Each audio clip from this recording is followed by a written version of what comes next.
Hola, buenos días, bienvenidos a todos. Hoy vamos a estar empezando la ronda número 9. Hablamos de economía circular y qué mejor modo de empezar a circular nuestra economía que es haciendo nuestro ritual de inicio a partir de una regeneración de nuestra respiración. Te invito a que cierres los ojos, que te concentres en tu respiración, una respiración profunda.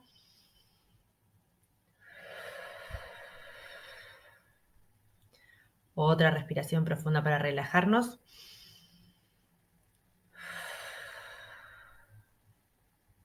Y vamos a subir juntos una montaña. ¿Te animás?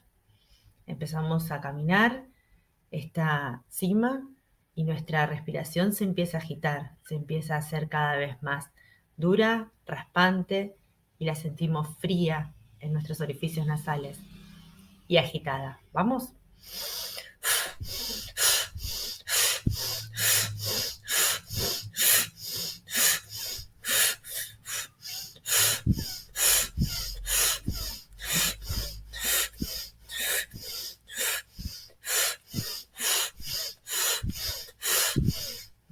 Sabemos que la montaña es alta, más nuestro ímpetu por alcanzar la cima es más fuerte, así que podemos y seguimos avanzando.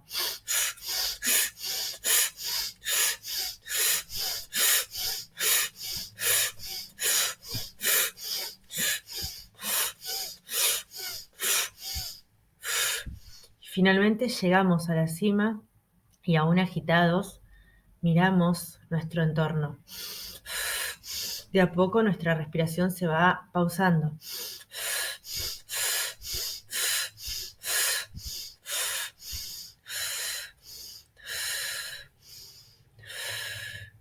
Y ahora sí, oxigenados y presentes, podemos observar como el águila, como el cóndor, desde la cima de la montaña, a dónde hemos llegado. ¿Qué nos ha llevado hasta aquí? Nuestra propia voluntad, nuestra materia en nuestro cuerpo, impregnado de esa voluntad y de ese amor de superación permanente y constante.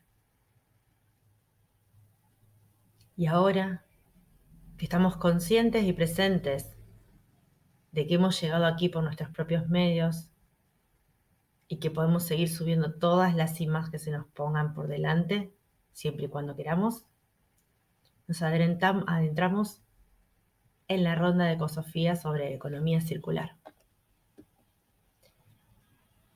La ronda anterior habíamos visto que teníamos que diferenciar economía de crematística, y esta es una diferenciación que en el mundo antiguo existía, a partir de Aristóteles, que hablaba de que economía es el arte de administrar y cuidar nuestra casa, y la crematística es el mecanismo de comprar y adquirir, que la economía debía estar subordinada a la crematística y no al revés. También vimos que Manfred McNiff nos hablaba de que había necesidades que eran limitadas y que esas necesidades limitadas pertenecían a los órdenes del ser y del orden axiológico. Dentro del orden del ser estaban las de ser, tener, hacer y estar, y dentro del orden axiológico estaba la creatividad, la libertad, el ocio, la pertenencia, la identidad, entre otras. Entonces nos preguntábamos en la ronda anterior cómo podíamos analizar nuestro mundo actual.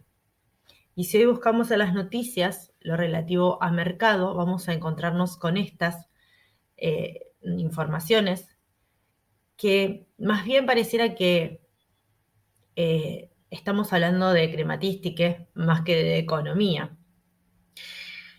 Tenemos noticias que hablan de cómo suben y bajan los mercados, cómo se alteran esos mercados, qué bienes y servicios ofrecen estos mercados, teníamos que preguntarnos, ¿no? ¿Por qué le damos tanta importancia a estos mercados y no a otros? ¿Qué es lo que estos mercados determinan? También vemos que cuando buscamos, ponemos en el buscador la palabra economía y noticias, nos surgen estas. noticias, ¿no? Hablan de medidas en un tiempo, algo que es mensurable en un tiempo, sea que sea positivo, sea que sea negativo, según algunas escalas que están establecidas desde el punto de vista intelectual. Entonces nos preguntamos cuando vemos estas noticias, ¿estamos hablando de economía o de crematística? ¿En base a qué podemos medir el impacto de la sequía o de la abundancia del agua?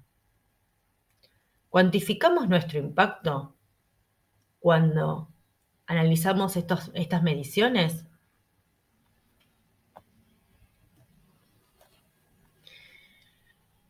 La otra noticia que nos surge, al menos en Argentina, es la vinculada a otra moneda que no es la moneda que usualmente hacemos nuestras transacciones diarias, aunque siempre nuestro país estuvo con el dólar como norte. Y lo que cabe preguntarnos es, ¿por qué un papel como el dólar vale más que otro papel? ¿Existen jerarquías entre los papeles que representan el dinero? El dinero surge a partir de una necesidad humana de hacer más fáciles las transacciones, ¿no? Antes estaba la sal, que viene de ahí viene la palabra salario, más ir cargando bolsas de sal era como inconveniente cuando se hacían grandes transacciones, entonces se creó la moneda. Hay una historia muy interesante respecto de la moneda y de cómo los distintos intermediarios por los cuales pasaban le iban quitando valor a las monedas porque en principio estaban acuñadas eh, por metales preciosos y entonces se solía limar algún poquito de ese círculo de moneda para poder ir quitándole valor. Hasta que llegamos a la moneda como la vemos hoy, que ya sea moneda en sí o un papel que está representado por un billete. Pero más aún hoy tenemos lo que es el dinero virtual, ¿sí? No lo estamos viendo. Es un número que aparece en una pantalla, ya sea de una aplicación, del teléfono, del banco o una moneda, un Bitcoin o una moneda, digamos, electrónica.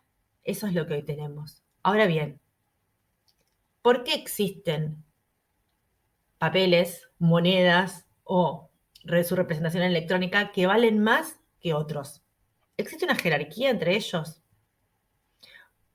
Si el papel fue creado por el humano para hacer una dinámica más eh, rápida, más dinámica en el intercambio de bienes y servicios, ¿por qué el intercambio de bienes y servicios entre, por ejemplo, personas de India valen menos que en relación a personas de Inglaterra? ¿Por qué vale menos el intercambio de bienes y servicios entre seres de Argentina que los que están en Europa? ¿Por qué generamos esa jerarquía? ¿Y qué bienes miden esos papeles? Son preguntas para hacernos, ¿no? Porque también hay un trasfondo allí para observar. Cuando actualmente vemos que se está hablando de economía circular o economía verde, vemos que las acciones concretas de políticas públicas están dirigidas a la energía, ¿no? A el recambio de energía. Pasar del petróleo, del gas, a, por ejemplo, lo eléctrico. Y lo eléctrico necesita litio. ¿Por qué pasamos del petróleo y del gas?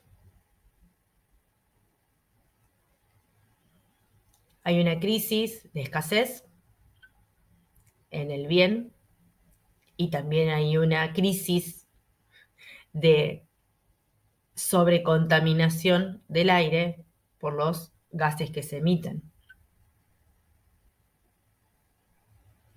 Crisis de escasez, crisis de supervivencia, por el otro lado. Ahora bien, se nos presenta como las economías verdes, una de ellas, por ejemplo, es el litio, Y la noticia de hace unos días decía esto, ¿no? Que el precio del litio se hunde casi un 50%. Y entonces, ¿qué sucede con los mercados y el litio y demás? Ahora bien, estas noticias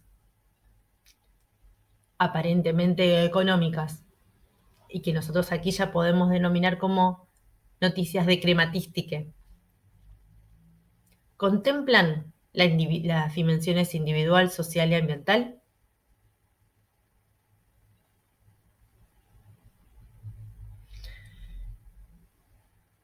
Hay una película muy hermosa que te la voy a dejar aquí, anexada, que se llama En el nombre del litio.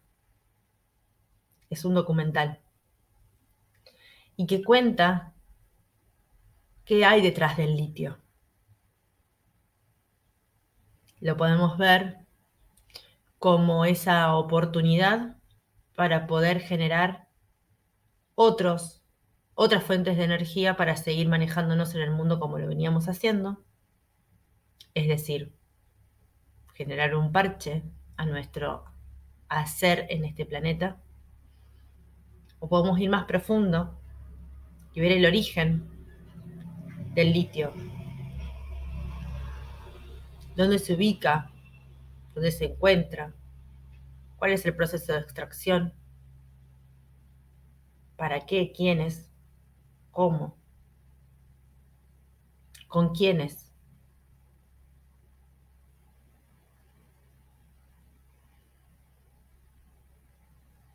Cuando hablamos de economía circular, tenemos que tener en cuenta que tenemos que tener tres dimensiones presentes: la individual, la social y la comunitaria y la ambiental. Si hoy analizamos las noticias sobre el litio y si analizamos las acciones sobre el litio, vemos que la única dimensión que se contempla es la individual, de aquellos que están interesados en la extracción del litio.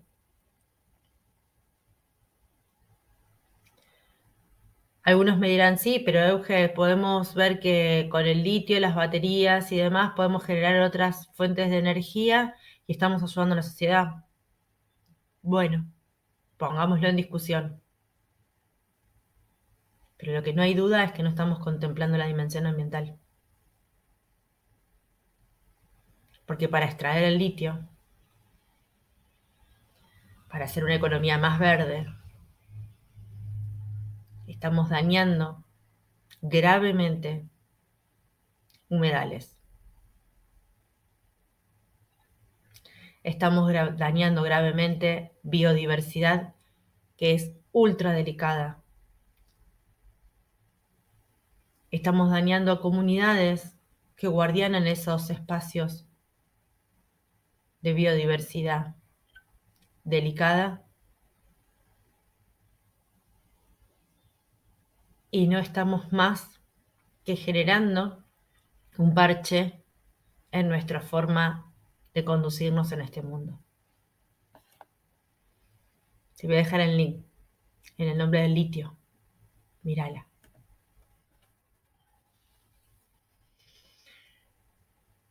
Si la economía es el arte de cuidar y administrar nuestra casa, como decía Aristóteles,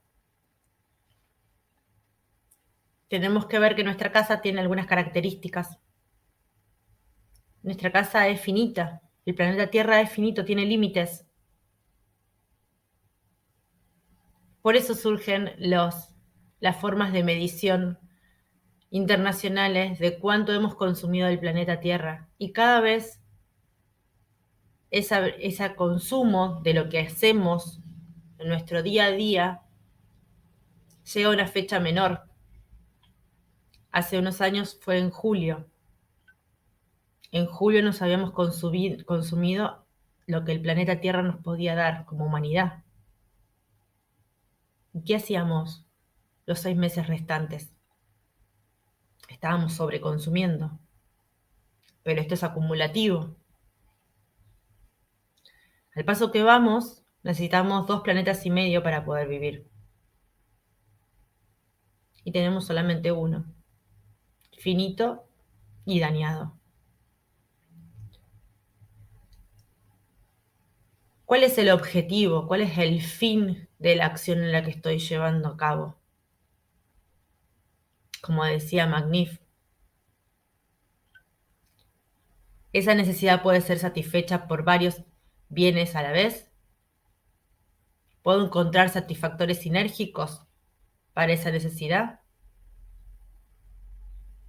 ¿O es una relación lineal que acaba ahí? Finalmente, ¿esa acción me beneficia? ¿Beneficia a otros, a otros, y no daña a ningún ser vivo? Si estos objetivos se dan, si estas preguntas son positivas, si existe un límite en mi accionar, si puedo satisfacer esa necesidad con varios satisfactores sinérgicos,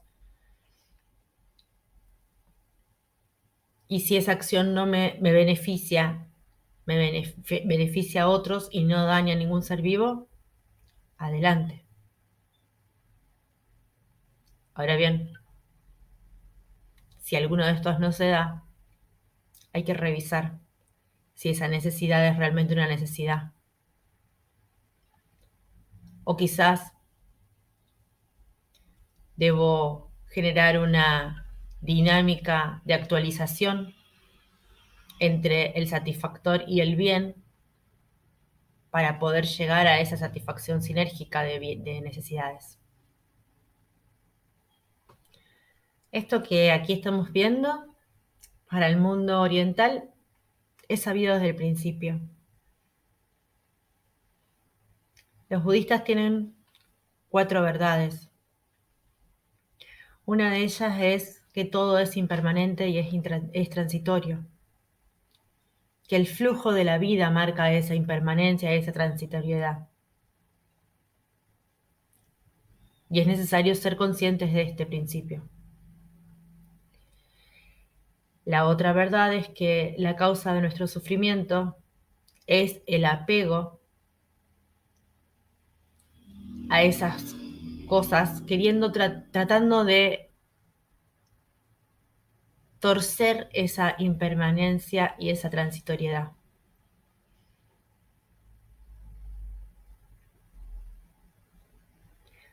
Y así se genera un bucle repetitivo en donde no acepto la impermanencia y la transitoriedad, me apego, sufro y ahí va la dinámica. Es lo que se llama el samsara. Mas también existe la posibilidad de superar el samsara y alcanzar el nirvana.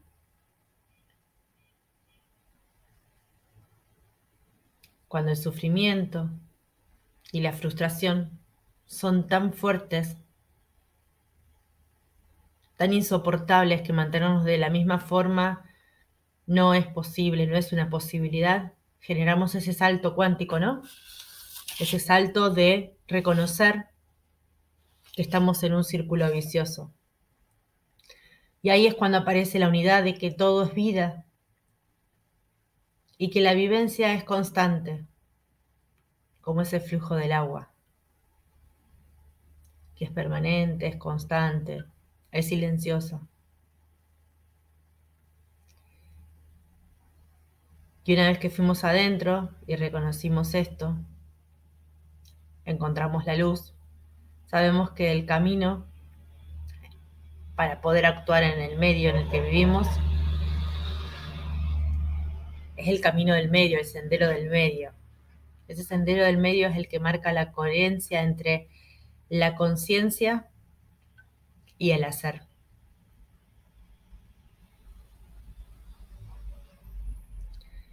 Y ahí es cuando nos damos cuenta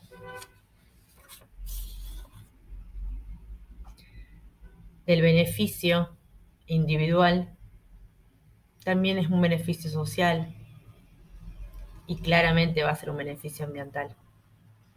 Y ahí se genera un círculo virtuoso de prosperidad y abundancia. Estos ciclos y la ciclicidad está manifiesta en la naturaleza.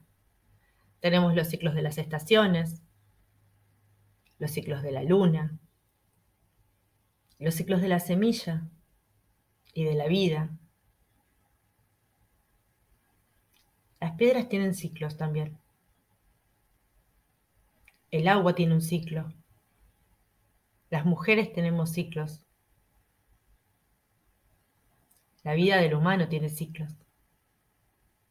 La vida de todo ser vivo tiene ciclos. Todo es cíclico. Y cuando en ese ciclo se termina, vuelve a surgir otra vez. Porque la muerte solamente es una transformación de materia hacia energía. No hay desecho en la naturaleza. Nada es desechable. Lo que perdió vida pasa a ser alimento de otra vida.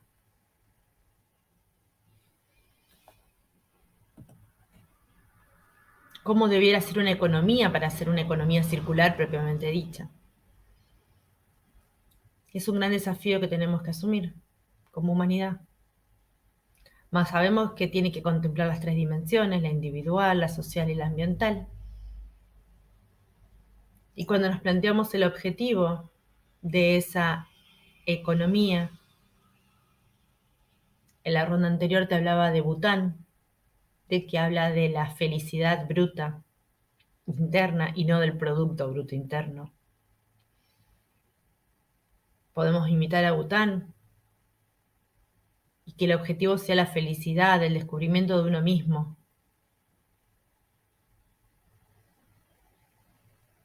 Más, esta economía tiene que tener una ética, un fin. Y el fin viene dado por la suficiencia. Y es encontrar la justa medida para cada actividad.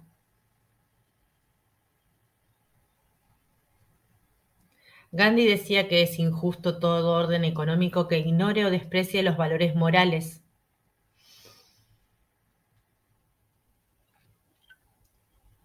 Y ahí me lleva a contarte de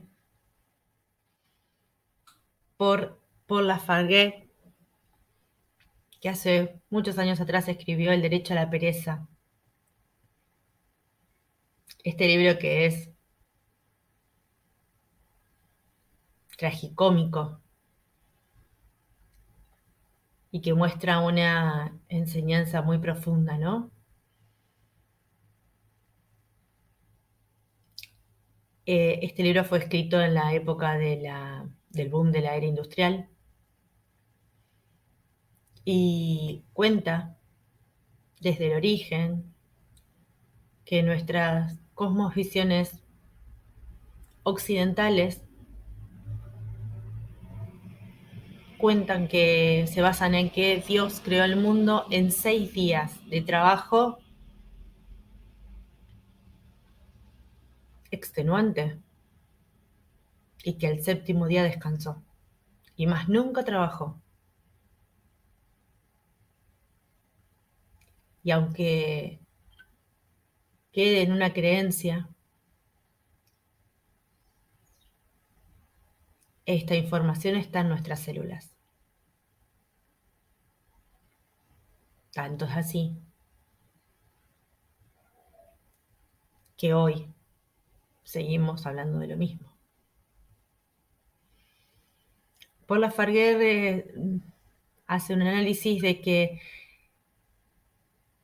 el sistema industrial genera una sobreproducción en la que se lleva la vida de las personas. Se nos ha dicho que la única forma de salir de nuestra miseria y de alcanzar nuestros sueños es trabajando.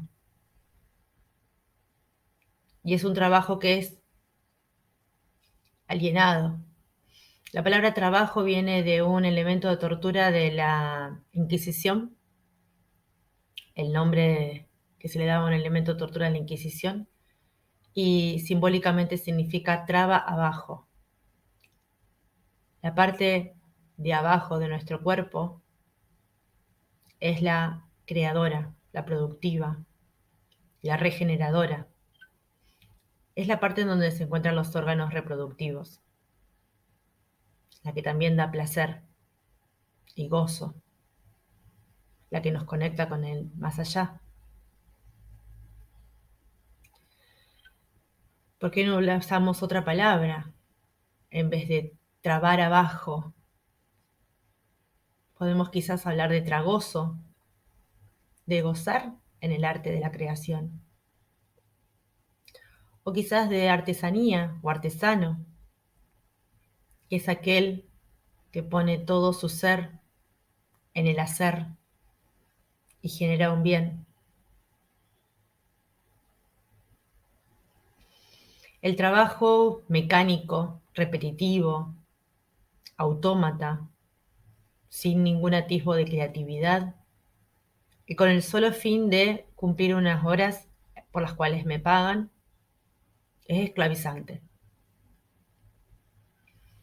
Ese trabajo en serie genera a su vez no solamente el vaciamiento del ser humano, el que está a disposición de ese mecanismo, sino que a su vez explota a la naturaleza,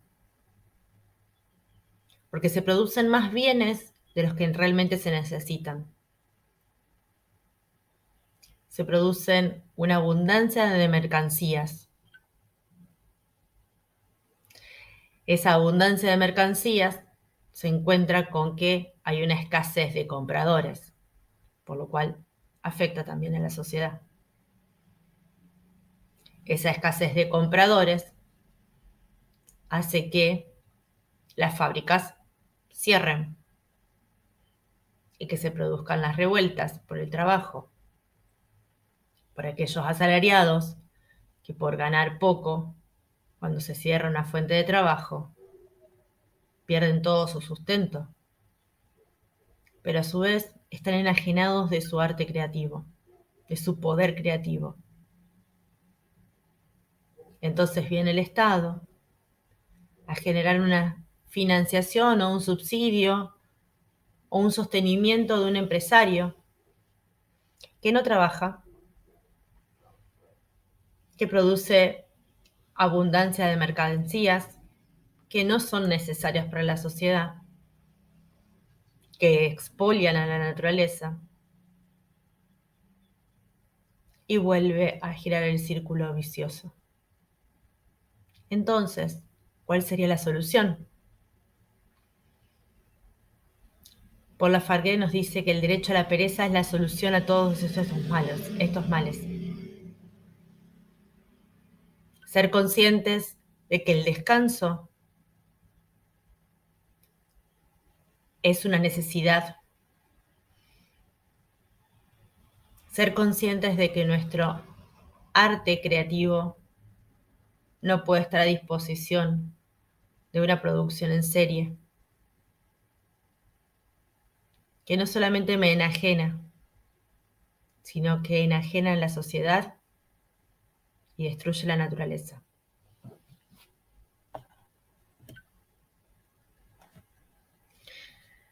Para ir finalizando el día de hoy, 22 de abril, Día de la Tierra, día que los humanos consideramos necesario recordar que debemos proteger a Gaia como un supraorganismo que nos sostiene y nos da vida, como si no fuese todos los días que debiéramos reconocerla. Te traigo este principio del buen vivir, el saber dormir. Los pueblos originarios del Abya Yala sostienen que se tienen que dormir 2 días, dormir antes de la medianoche, para tener las 2 energías, la de la noche y la de la mañana siguiente. Porque todo es un perfecto equilibrio.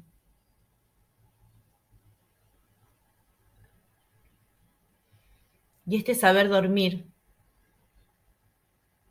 me lleva al primer principio que vimos allá en la ronda número 1, que era el saber soñar como acto creador de vida.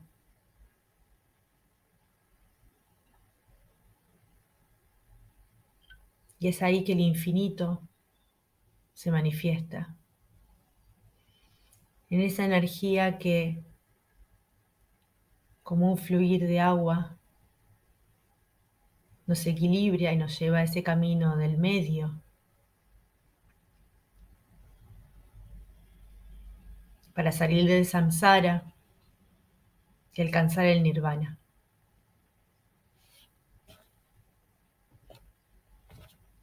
Te agradezco muchísimo que estés aquí. Agradezco tu presencia, agradezco tu tiempo, agradezco tu escucha y deseo que seamos semillas de diente de león y nos esparzamos en el viento y alcancemos los espacios más recónditos de Gaia para abrazarla, nutrirla, cuidarla y cuidarnos. Abrazo fuerte, que tengas bellísimo día. Gracias.